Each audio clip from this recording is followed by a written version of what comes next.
Presiden RI Joko Widodo menghadiri pengucapan Sumpah Anwar Usman dan Saldi Isra sebagai Ketua dan Wakil Ketua Mahkamah Konstitusi, MK, periode 2023 hingga 2028. Sidang pleno khusus pengucapan sumpah diselenggarakan di ruang sidang pleno Gedung 2 MK pada Senin, 20 Maret 2023, pukul 11 waktu Indonesia Barat.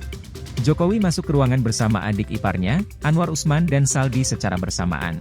Sidang dihadiri sejumlah pejabat negara, di antaranya Presiden RI Joko Widodo, Menteri Agraria dan Tata Ruang Hadi Cahyanto, Menteri Perhubungan Budi Karya Sumadi, Menteri Hukum dan HAM Yasona Laoli, serta Menteri Koordinator Bidang Politik, Hukum, dan Keamanan Mahfud MD.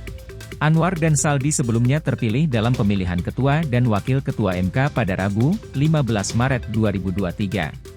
Pemilihan digelar terbuka karena musyawarah 9 hakim konstitusi tak mencapai mufakat menentukan Ketua dan Wakil Ketua MK 2023 hingga 2028. Pemilihan Ketua MK berlangsung sengit. Anwar Usman dan Arief Hidayat sempat 2 kali imbang, sebelum adik ipar Jokowi itu menang putaran ketiga dengan perolehan 5 versus 4 suara atas Arief. Sedangkan pemilihan Wakil Ketua MK berlangsung lebih cepat.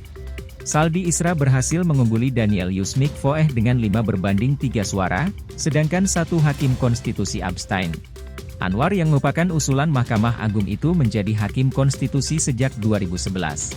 Ia merupakan Ketua MK petahana sejak 2018. Sementara itu, Saldi Isra merupakan usulan Presiden RI Joko Widodo. Posisi Anwar Usman sebagai ipar Presiden Joko Widodo atau Jokowi membuat kepercayaan terhadap MK dipertanyakan. Kedudukan Anwar Usman sebagai Ketua MK sekaligus ipar Jokowi ini mengundang polemik. Anwar Usman menikahi Idayati binti Notomi Harjo, adik Jokowi pada Kamis 26 Mei 2022. Statusnya sebagai Ketua MK kala itu menuai polemik. Sejumlah pihak menilai pernikahan tersebut akan menimbulkan konflik kepentingan. Salah satunya diungkapkan oleh pengamat hukum tata negara dari Universitas Andalas atau UNAN, Ferry Amsari.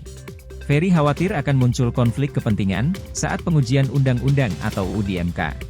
Secara ketatanegaraan, pernikahan ini menimbulkan dampak ketatanegaraan.